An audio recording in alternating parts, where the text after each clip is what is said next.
This is our first Bhagavad Gita class, Bhagavad Gita Satsanga Samiti. Om Srimad Bhagavad Gitasu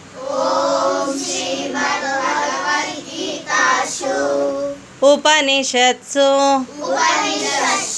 Brahma Vidyayam Yoga Shastre Shri Krishna Arjuna Samvade Atha Prathamodhyayah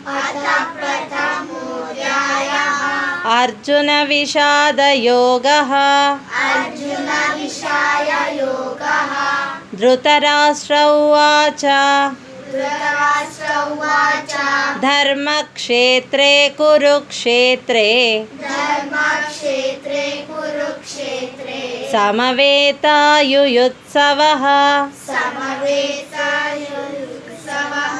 Mamakah Pandavaschaiva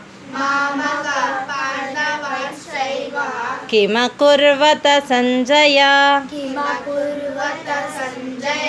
Sanjaya Uvacha Drushtva Pandavanikam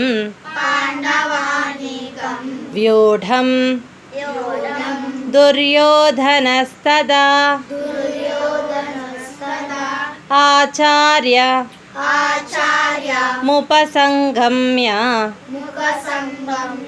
Rajavachana Mabravit.